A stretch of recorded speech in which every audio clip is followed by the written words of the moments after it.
Panoorin po natin ang naging sagot ng isa sa mga kilala po nating guro pagdating po sa larangan ng apologetics. Ito po ay tugon sa katanungan po ng kapatid natin patungkol po sa Ten Commandments ng ating simbahan. Now, mayroon pong malinaw na sagot dito si Brother Dwayne. Panoorin po natin ang video na ito.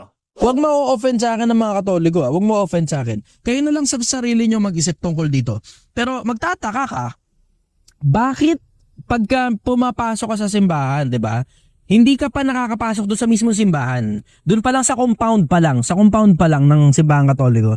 Doon pa lang sa compound, meron dalawang malalaking bato na nakatayo. Tapos 10 commandments daw 'yon.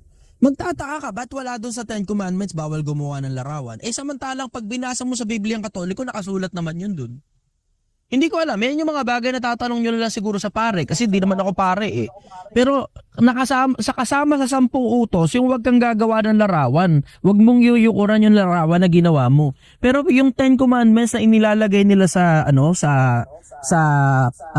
tawag dito, sa compound ng simbahan, wala yun dun, wala. Hindi ko alam kung bakit di nila sinasama yun. Siguro dahil ewan ko, maiipit siguro sila. Baka ganun. Hindi ko alam eh.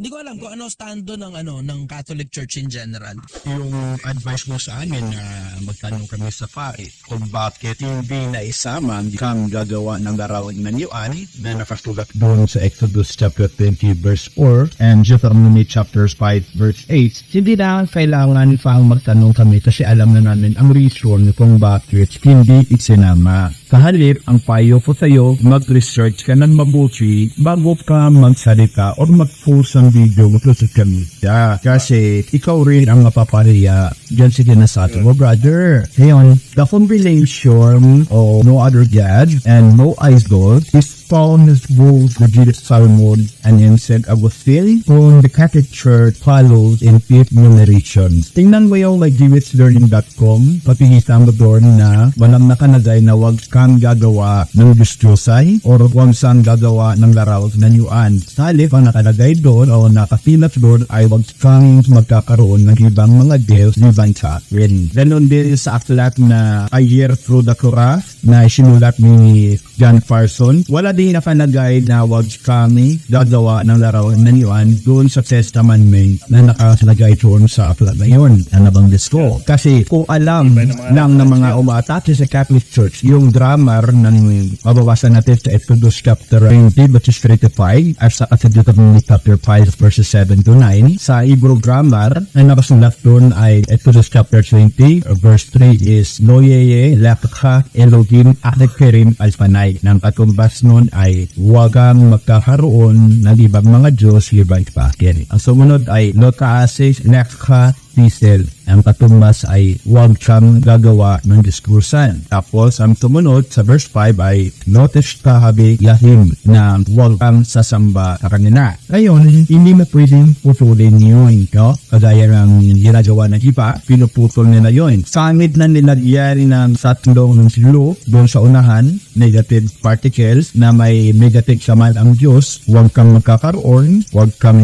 gagawa at huwag kang sasamba. Hindi mo pwedeng putulin yon kasi ang ibig talagang sabihin ng Diyos ay huwag kang magkakaroon ng ibang mga Diyos may bahay sa akin. Yun kasing pronoun ng lahim doon sa verse 5 ng Exodus chapter 20 na notice na happy Latin ay meron siyang antecedent na Elohim Akerim doon sa verse 3 which is huwag kang magkakaroon ng ibang mga Diyos. Notice sa happy lahim. Kaya dyan mo maintindihan kung magre-research ka lang kung bakit hindi niya kailangang lagyanan or inagay sa Ten Commandments yung huwag kang gagawa ang larawan ng Yuan kasi kasama na yon doon sa sinabi na huwag kang makakaroon ng ibang mga Diyos ibang sa akin. Mag-research ka pa, brother, ng makuti. Pati na rin yung pastor mo kung meron kang pastor na nagturo kayo or nag-insight kayo bago ka ng salita ka sa media. God bless you, brother, at naligat ka sa natin.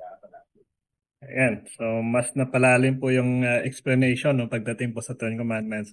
At kung bakit po hindi na kailangan pang isama dahil malinaw naman po yung sagot no, ni Brother Dwayne na iisa lang naman ang pinupunto doon. No? Huwag kang magkakaroon ng ibang Diyos. At yan po ang unang utos ng ating Panginoon na siya lamang ang dapat natin sambahin at huwag kang gagawa pa ng ibang Diyos o magkakaroon ng ibang Diyos. So, sa mga Katoliko po na nakakaintindi, At sa mga tunay talagang Kristiyano na nakakaintindi ng kautusan ng ating Panginoon ay hindi na po kailangan pang sabihin dahil iisa lang naman talaga ang ating Panginoon at ang pagkakaroon po ng ibang Diyos ay contrary na sa unang utos ng ating Panginoon. So sa kapatid po natin, hopefully nabigyan po ng sagot itong kanyang katanungan. That's a good attitude again, no, na sinasabi natin na itanong din to sa Katoliko. And also that's a good start na nagkakaroon na siya ng awareness patungkol sa mga katuruan ng ating simbahan. So nagawa na po natin ito ng reaction video, pwede nyo rin po itong mapanood at sana po ay nabigyan rin po ng kalinawan itong mga katanungan na ito pagdating po sa ating pananampalataya.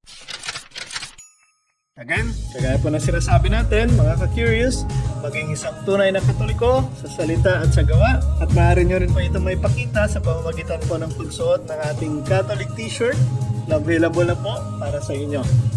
Muli po, this is Mr. Curious Catholic, kasama po ninyo sa pagtatanggol ng ating simbahan.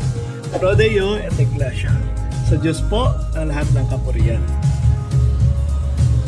Hello mga kalaiko, nabasa niyo, ganda. Lumapit kayo sa akin. Nung ako po ay katotestante pa, hybrid ng Katoliko at Protestante, marami tayong mga katanungan sa ating isipan patungkol sa ating pananampalataya bilang Katoliko. Marami tayong mga bagay na nag-aagam-agam sa ating isipan na totoo ba to? May paliwanag ba ito? Huwag kayong mag-alala, na-curious lang kayo. Kaya salamat naman yung aking pagiging curiosity ito ay natugunan ng mga kasagutan sa mga taong nag-aral at lehitimong tagapagturo ng ating pananampalataya. Kaya kung kayo man ay naging katulad ko noon, ay huwag po tayong magtatanong sa hindi Katoliko. Tayo po ay magsiyasat at ating pong tuklasin yung yaman ng ating pananampalataya. Upang sa ganon ay hindi po tayo maging mangmang sa sarili nating pananampalataya. Kaya kung ninanais po ninyo na mapunuan ng tamang kaalaman ang ating mga katanungan sa ating isipan patungkol sa ating pananampalataya, may tip ako sa inyo. Pasyalan po ninyo ang channel ng Curious Catholic. At makikita po ninyo yung mga topic doon. At sa inyong pakikinig, tinitiyak ko, magiging tulad ko rin kayo. Manny Lumibaw po, isang solidong Katoliko. Pro Deo et Iglesia.